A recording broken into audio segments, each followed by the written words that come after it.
que o ministério ele pode ser visto em duas perspectivas. Primeiro, nós podemos ver ministério como um chamado dirigido de Cristo a toda a igreja. Porque ministério nada mais é do que serviço. A palavra ministério, embora as pessoas usem ela assim com o intuito de transparecer algo mais do que ela transparecer, mas a palavra ministério é servir. Ministério é servir e é serviço. Então, nesse sentido, todo crente é chamado para ministrar. Todo crente é chamado para servir a Deus. O que nós estamos fazendo aqui essa noite é servir a Deus. Porque culto também é serviço. Culto também é uma forma de servirmos a Deus.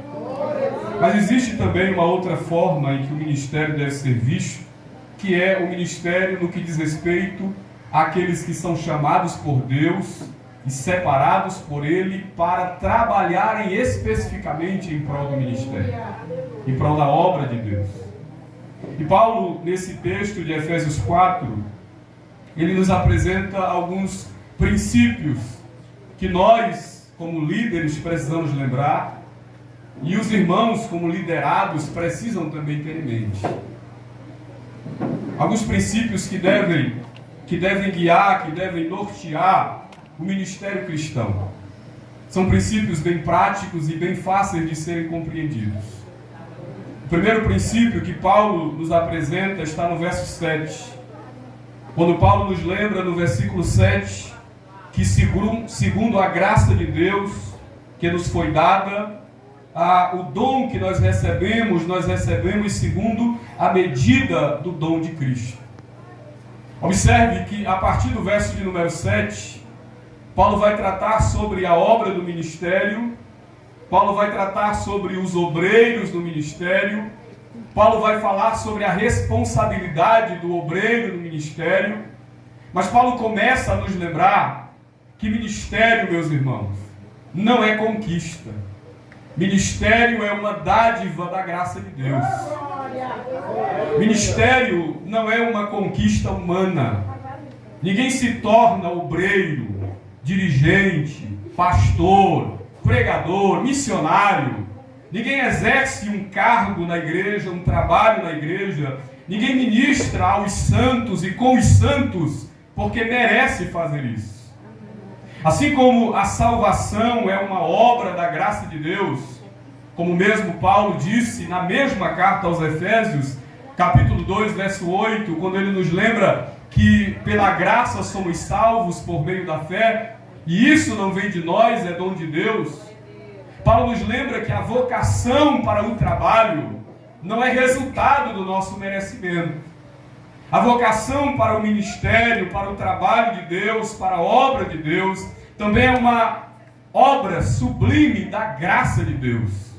Logo, aqueles que trabalham na obra não trabalham porque merecem trabalhar, mas porque Deus foi gracioso, escolheu, separou, capacitou, concedeu dons, concedeu talentos e usa em suas mãos. E se o ministério, a obra de Deus, é resultado dessa tão sublime graça de Deus, nós como obreiros não temos motivo algum para nos orgulharmos. Nós não temos motivo algum para nos exaltarmos, para acharmos que somos melhores. Eu sempre gosto de lembrar, meus irmãos, que a diferença entre a tribuna e a nave da igreja é só uma: a altura. A altura do lugar. Mas quem está aqui, quem recebe a dádiva para estar aqui, não está aqui porque é mais santo, porque é melhor. Não recebe a dádiva para trabalhar no ministério porque é um cristão melhor do que os outros. Pelo contrário, quem está aqui é fruto de uma graça muito maior de Deus.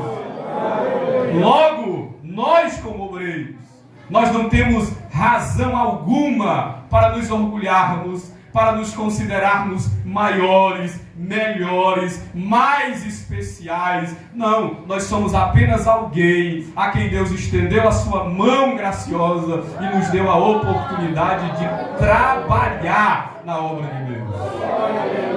Portanto, ministério é graça, não é mérito, não é merecimento, não é porque fulano de tal é bom, não, é porque Deus é gracioso.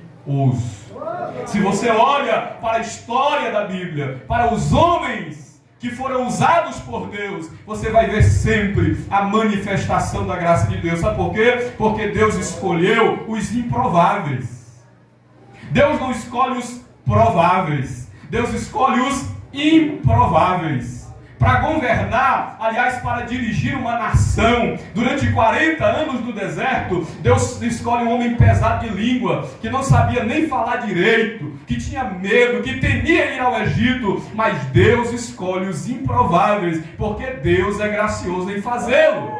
Deus vai à casa de Jessé e o provável a ser escolhido era Eliabe, era o irmão mais velho, era o irmão mais forte, mas Deus escolhe o menor, o improvável, porque Deus faz isso para manifestar a sua graça.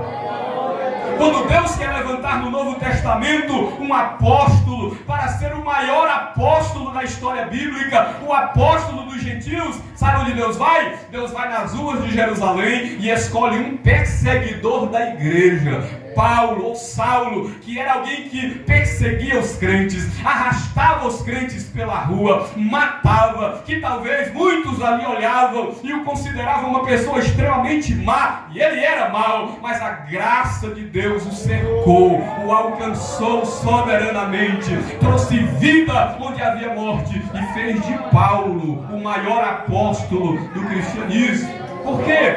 Porque isso, meus irmãos, é graça de Deus. Ministério, eu torno a repetir, é graça de Deus. Segundo, Paulo nos lembra também, no capítulo 4 da carta aos Efésios, que no ministério, nós temos a oportunidade de ver a diversidade no meio da unidade. Eu vou explicar o que eu quero dizer. No capítulo 4, Paulo ele está defendendo a unidade da igreja. Mas Deus mostra que dentro dessa unidade da igreja, Deus capacitou pessoas com talentos, com dons diferentes. Paulo diz assim, e ele mesmo, verso 11, concedeu uns para apóstolos, outros para profetas, outros para evangelistas, outros para pastores e mestres. Porque entenda uma coisa, a obra de Deus não é uma obra de competição. A obra de Deus é uma obra de parceria. A obra de Deus não é eu vendo ou tentando ser melhor do que alguém. A obra de Deus não é eu fazendo com que o meu nome apareça para que o nome de outro seja esquecido, não. A obra de Deus é uma obra de parceria. Eu compreendo que Deus é aquele que concede dons e dádivas e que Deus as distribui na igreja como Ele quer fazer. Entenda, meus irmãos, quem decide isso é Deus. Paulo lembra que é Ele quem concede a igreja. Não é a igreja que escolhe. Não é a igreja que elege. Não é de acordo com a nossa vontade. Não é de acordo com as nossas preferências. Porque a obra de Deus não é governada pela nossa vontade, pela nossa preferência, pelos nossos gostos pessoais. Os meus gostos pessoais, as minhas preferências, elas devem ficar apenas para mim mesmo. Mas quem governa a obra é o dono da obra. Quem concede obreiros para a obra é o dono da obra. E Ele concede obreiros de modo multiforme. Ele concede uns para, outros para, outros para. Ou seja, há uma diversidade de talentos dentro da igreja. Porque a igreja não é um corpo de um membro só. A igreja é um corpo que tem um cabeça que governa sobre ela, que é Cristo. Mas a igreja é composta de diversos membros. E a mão não pode dizer ao pé, não preciso de ti. Os pés não podem dizer à mão ou aos olhos, nós não precisamos de ti. Porque o único que não depende de nada nessa organização do corpo é aquele que é a cabeça, Cristo. Esse não depende de nada. Esse não depende de ninguém. E essa é uma verdade que nós precisamos enfatizá-la, que nós também não estamos na obra porque Deus precisou de nós. Infelizmente, às vezes se cria essa mentalidade de que Deus precisa. Não, Deus precisa da gente. Não, Deus não precisa, meus irmãos. Quando Deus usa, é porque Ele é gracioso em usar. E quando a pessoa não quer fazer, como Elias, que estava lá escondidinho na caverna, fugindo da responsabilidade, aí o Senhor disse: o que fazes aqui, Elias? Não, mataram os teus profetas e só ficou eu. Olha o bobinho, pensando que só tinha ele, só ficou eu. Aí o Senhor olha para Elias e disse: Elias, ainda reservei em Israel 7.000 que não dobraram os seus joelhos diante de Baal e que não beijaram a sua imagem. Sabe o que é que Deus está dizendo? Não quer, tem gente na fila.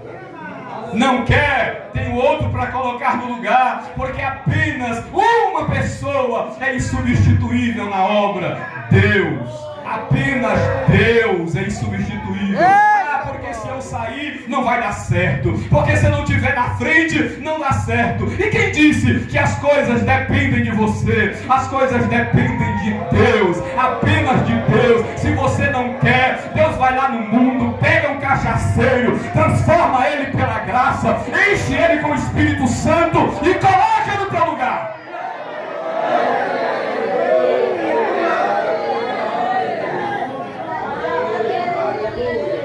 Porque quem concede obreiros para a igreja é o Senhor. Terceiro princípio que nós somos lembrados nesse texto é qual é o propósito do ministério. O ministério na obra de Deus, ele não é sem propósito. Deus tem um propósito para cada ministro, para cada obreiro, para cada pessoa que é chamado por Deus. Deus tem um propósito. E qual é o propósito do ministério? Eu começo primeiramente dizendo o que não é o propósito do ministério. O propósito do ministério, meus irmãos, não é, primeiramente e principalmente, conquistar mais patrimônio para a igreja. Tem gente que pensa que é isso. Ministro bom é aquele que vai, sai e deixa a igreja com um bom patrimônio. Isso pode ser importante, mas isso não é o principal papel do ministério. O papel do ministério não é, de forma alguma, reunir as pessoas em torno de si. O papel do ministério não é fazer uma igreja, ou do ministro não é tornar uma igreja a sua imagem e semelhança. O propósito do ministério, ele é estabelecido por Paulo nesse texto, e eu quero destacá-los essa noite, para que nós sejamos lembrados, para que nós aprendamos a cobrar os nossos líderes por aquilo que deve ser cobrado, e não por aquilo que não é o seu papel. Eu ouvi uma certa vez no lugar, e eu não me pergunte onde é não, que eu não vou dizer, mas eu ouvi, botaram um dirigente para um lugar, aí uma irmã lá disse assim, irmão Douglas, agora vai ficar ruim. E eu pensando que era assim, porque, não sei, o irmão não pregava, não sei, eu não entendi. Mas eu fiquei esperando o porquê que ela não estava gostando. Ela disse assim, agora nunca mais a gente vai tomar banho de piscina.